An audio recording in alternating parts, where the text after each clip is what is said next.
సంతోషంగా ఉంది. White colour తెల్లని పేపర్ గురించి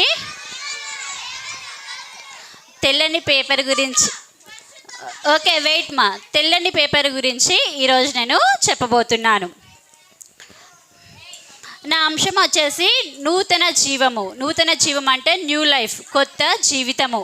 మనం మన జీవితాలు మార్చుకొని కొత్తగా ఏ విధంగా జీవించాలి అనే దాని మీద మాట్లాడుతున్నాను.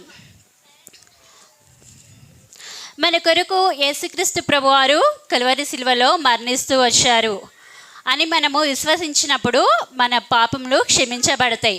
ముందుగా మనం అతన్ని ఎరగాలి, మన పాపల కొరకు వచ్చి ఉన్నారని మనం ఎరగాలి. పాపం అంటే ఏంటి పిల్లలు? పాపం అంటే ఏంటి? పెద్ద పెద్ద పాపాలు ఏం కాదు. మీరు చిన్నపిల్లలు కాబట్టి చిన్న చిన్న దొంగతనాలు, చిన్న చిన్న అబద్ధాలు ఏం చెప్తారు మీరు? క్లాస్లో టీచరు హోంవర్క్ చేయలేదంటే మీరు ఏం చెప్తారు? మేము ఊరెళ్ళామని, ఫంక్షన్కి వెళ్ళామని, కరెంటు లేదని, పెన్సిల్ లేదని, అట్లా చిన్న చిన్న అబద్ధాలు ఆడతారు. అది కూడా పాపమే. ఆజ్ఞాతిక్రమమే పాపము. ఆజ్ఞను అతిక్రమించటమే పాపము. ఇంకా ఏంటి? పుట్టిన దగ్గర నుంచి ఇప్పటి వరకు మేము ఏ పాపం చేయలేదు అన్న వాళ్ళు ఎవరైనా ఉన్నారా ఇక్కడ?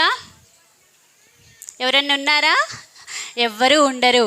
ఒకవేళ ఉన్నా కూడా దావీదు మహారాజు ఏమంటున్నారంటే, నేను పాపంలోనే పుట్టినవాడను, పాపంలోనే నా తల్లి నన్ను గర్భంను ధరించి ఉన్నదని దావీదు మహారాజు అంటున్నారు.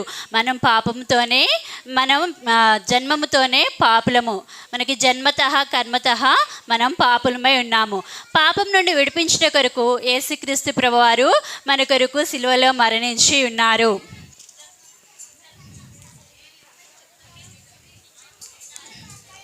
పిల్లలు ఇటు చూడండి, యేసుక్రీస్తు ప్రభువారు సిలువలో మరణించి ఉన్నారు మన కొరకు. అమ్మ గర్ల్స్ లుక్ ఎట్ మీ. అమ్మ girls first line, second line girls look at me. ఇక్కడ చూడండి, యేసుక్రీస్తు ప్రభువారు మన కొరకు, మన పాపల కొరకు సిలువలో వ్రేలాడుతూ ఉన్నారు. కనిపించిందా పిల్లలు?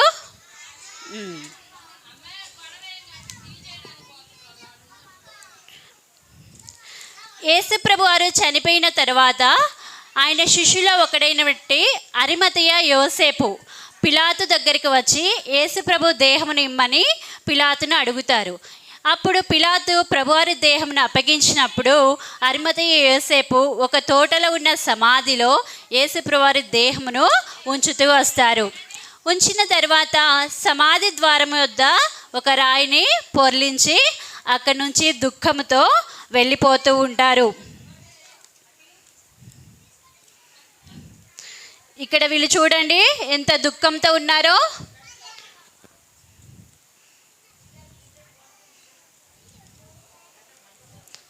అక్కడ ఇద్దరు స్త్రీలు కూడా దుఃఖముతో ఏడ్చుకుంటూ వెళ్ళిపోతున్నారు.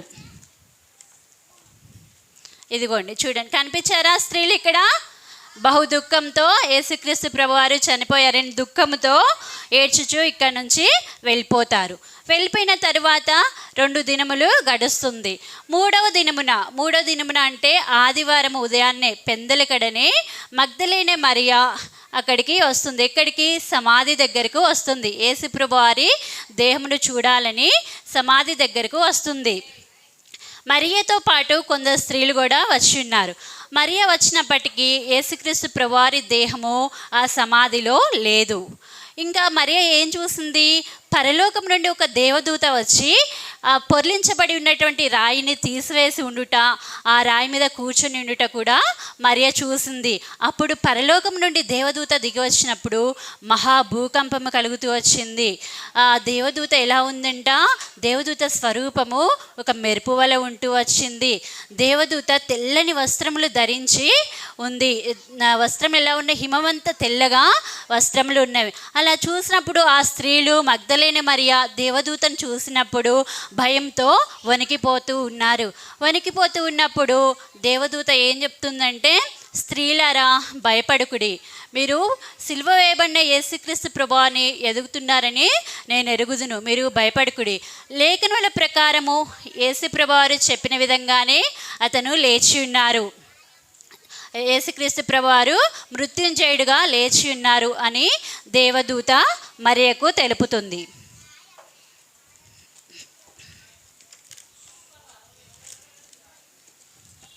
పిల్లలు ఇటు చూడండి, దేవదూత మరియకు తెలుపుతుంది ఏమని? మీరు సిలువ వేయబడిన యేసుక్రీస్తు ప్రభువారు ఎదుగుతున్నారు కదా, లేఖనముల ప్రకారము చెప్పబడిన విధంగానే యేసుక్రీస్తు ప్రభువారు లేచి ఉన్నారు అని తెలుపుతుంది. మరియా ఈ విషయాన్ని, ఈ శుభవర్తమానాన్ని విన్న తర్వాత అందరికీ తెలియజేయాలని సంతోషంతో మరియా యేసుప్రభువారి శిష్యుల దగ్గరికి వెళ్ళి ఈ వర్తమానాన్ని తెలియజేసింది. యేసుక్రీస్తు ప్రభువారు చెప్పిన విధంగానే లేచి ఉన్నారు అని చెప్తూ వచ్చింది. చెప్పిన తర్వాత ఆ శిష్యుల్లో ఇద్దరైనటువంటి సీమోను పేతురు, యోహాను, ఇద్దరు శిష్యులు కూడా సమాధి దగ్గరికి వచ్చి తొంగి చూస్తూ ఉన్నారు. ఏమని? యేసుక్రీస్తు ప్రభువారు సమాధిలో, యేసుప్రభువారి యొక్క దేహము సమాధిలో ఉందేమోనని తొంగి చూస్తూ ఉన్నారు. చూడండి పిల్లలు, కనిపిస్తుందా మీ అందరికీ? సీమోను పేతురు, యోహాను. యేసుప్రభువారి శిష్యులు ఎవరు? సీమోను పేతురు, యోహాను సమాధి దగ్గరికి వచ్చి చూస్తున్నారు. అప్పుడు చూసినప్పుడు సమాధిలో ప్రభువారి యొక్క దేహము కనిపించలేదు. ఏం కనిపించింది? ప్రభువారికి చుట్టినటువంటి నారబట్టలు, వస్త్రాలు మాత్రమే కనిపించినవి, కానీ ప్రభువారు దేహము కనిపించలేదు. అయితే మరియా యేసు ప్రభువారిని ఎంతగానో ప్రేమిస్తూ వచ్చింది కాబట్టి ప్రభు దేహమును కనుగోవాలని తీర్మానించుకొని ఎంతగానో దుఃఖంతో ఏడుస్తూ సమాధి దగ్గర ఉండి మరియా ఏడుస్తూ ఉంది. అట్లా ఏడుస్తూ ఉన్నప్పుడు వెనక నుంచి అట్లా ఏడుస్తూ సమాధిలో ఇట్లా తొంగి చూసినప్పుడు యేసు ప్రభువారి దేహమును ఉంచిన దగ్గర తలవైపు ఒకళ్ళు, కాలువైపు ఒకళ్ళు దేవదూతలు కూర్చొని ఉండి, అమ్మా నువ్వెందుకు ఏడ్చున్నావు, ఎవరి కోసము, ఎవరిని ఎతుకుచున్నావు అని దేవదూతలు మరియని అడుగుతూ వచ్చారు. మరియా, నా ప్రభువును ఎవరో ఎత్తుకుని ఉన్నారు, ఎక్కడ ఉన్నారో నాకు తెలుపుము అని మరియా ఏడుస్తూ వచ్చింది. మరియా అలా ఏడ్చి ఇలా వెనక్కి తిరిగి చూడగానే యేసుక్రీస్తు ప్రభువారు ఒక వ్యక్తి నిలబడి ఉన్నారు. ఆ వ్యక్తి ఎవరో కాదు, యేసుక్రీస్తు ప్రభువారు నిలబడి ఉన్నారు.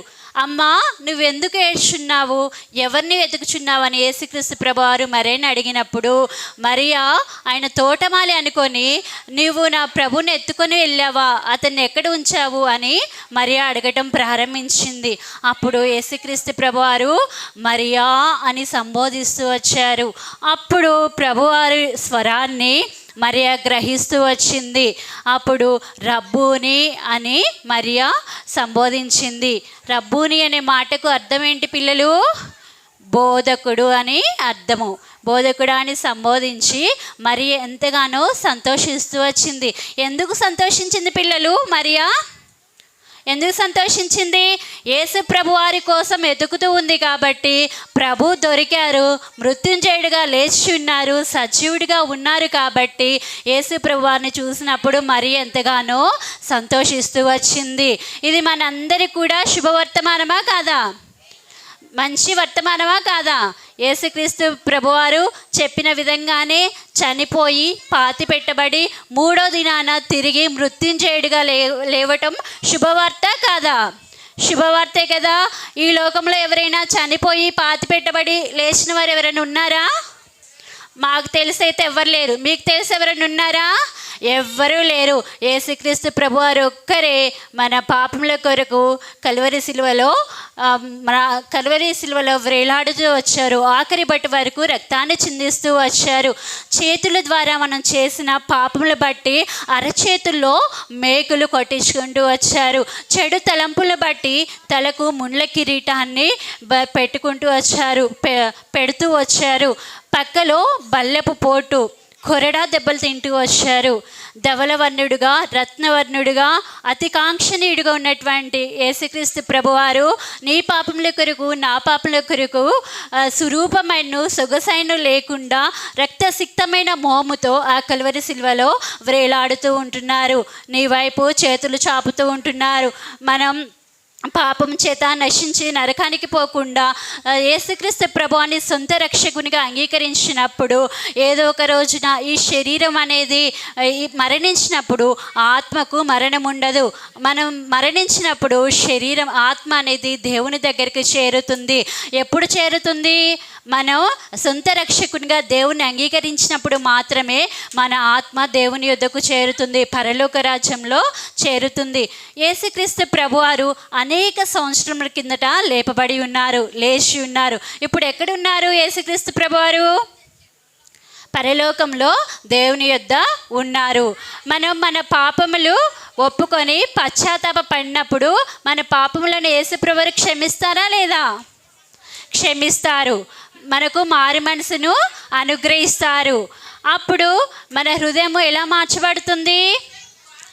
తెల్లగా మార్చబడుతుంది. మన హృదయం ఎలా మార్చబడుతుంది? తెల్లగా మార్చబడుతుంది. తెల్ల పేజీ అనేది మన హృదయానికి సాదృశ్యంగా ఉంది. తెల్ల పేజీ నూతన జీవానికి కూడా సాదృశ్యంగా ఉంది పిల్లలు. నూతన జీవం అంటే నూతన స్వభావం. మనం యేసుక్రీస్తు ప్రభువాన్ని అంగీకరించిన తర్వాత, మీలో ఎంతమంది యేసుక్రీస్తు ప్రభువాన్ని అంగీకరించారు? సొంత రక్షకునిగా ఎంతమంది అంగీకరించారు? మరి మిగతా వాళ్ళు అందరూ అంగీకరించారా? ఓకే, కొన్ని చేతులు ఇక్కడ లేగలేదు కదా. Okay, very good. Down your hands. అయితే అంగీకరించిన మీరు, యేసుక్రీస్తు ప్రభువును సొంత రక్షకునిగా అంగీకరించిన మీరు అనుదినము ప్రార్థన కలిగి ఉంటున్నారా? ప్రార్థన కలిగి ఉంటున్నారా?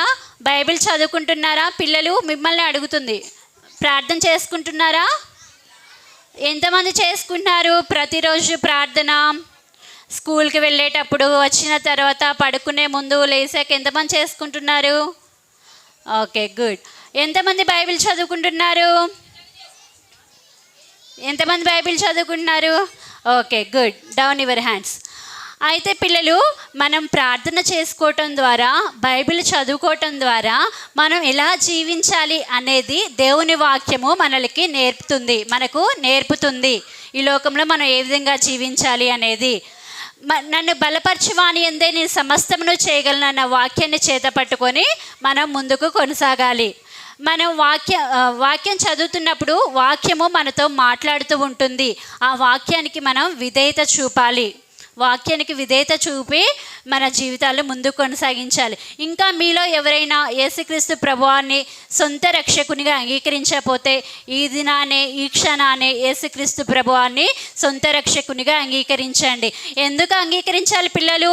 యేసుక్రీస్తు ప్రభువారు మన కొరకు ప్రాణం పెట్టి ఉన్నారు, మన పాపంలో కొరకు. అవునా కదా? కలువరి సిలువలో రక్తాన్ని కార్చున్నారు. ఎవరి కోసం? మనల్ని రక్షించడం కోసం, మనకు పాప విమోచన కలిగించట కొరకు యేసుక్రీస్తు ప్రభువారు కలువరి సిలువలో మరణించి ఉన్నారు. ఈ దినానే మీరు, ఈ క్షణానే యేసుక్రీస్తు ప్రభువాన్ని మీ సొంత రక్షకునిగా స్వీకరించండి. మొదటిగా నేను పాపిని ప్రభువా, నా పాపలను క్షమించండి అని పశ్చాత్తాపంతో మీరు వేడుకున్నప్పుడు మీ పాపంలో యేసుక్రీస్తు ప్రభువారు క్షమించి వేస్తారు. పాపమును క్షమాపణ దొరుకుతుంది. మీ హృదయం తెల్లగా మార్చబడుతుంది. తెల్లగా మార్చబడుతుంది. తెలుపు గుర్తు అనేది నూతన జీవానికి గుర్తుగా ఉంటుంది. ప్రభు ఈ వాక్యం దీవించిన గాక. పిల్లలు ఒకటి మర్చిపోయి ఇక్కడ ఇది చూశారు కదా, సీమోను పేతురు లాస్ట్లో యేసు ప్రభు వారు వచ్చి అమ్మా అని పిలుస్తారు కదా మరి అని. ఇదిగోండి ఇప్పించారు. కంఠద వాక్యం తీయండి పిల్లలు. అయిపోయింది. కీర్తనలు 51:7. అందరూ నాతో చెప్పండి పిల్లలు. నేను పవిత్రుడనగునట్లు హిస్సోపుతో నా పాపము పరిహరింపుము, హిమము కంటెను నేను తెల్లగా నుండునట్లు నీవు నన్ను కడుగుము. వన్స్ అగైన్ మా. నేను పవిత్రుడనగునట్లు, అందరూ చెప్పాలి, స్పష్టంగా చెప్పాలి. నేను పవిత్రుడనగునట్లు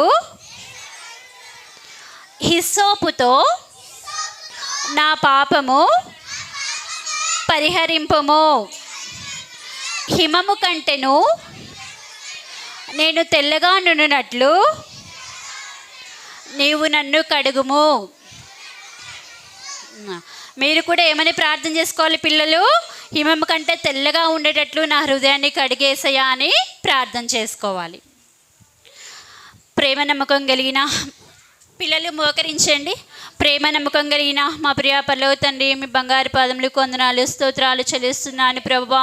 ఇంతవరకు ఈ లెసన్లో మీరు సహాయపడినందుకే వందనాలు స్తోత్రాలు చెల్లిస్తున్నాను ప్రభువా. విత్తబడిన వాక్యాన్ని నీరు కట్టి ఫలింపచేయండి. 30 తంతులు 60 తంతులుగా 100 తంతులుగా ఫలింపచేయమని అడిగి వేడుకొంచున్నాను తండ్రి. ఆమేన్.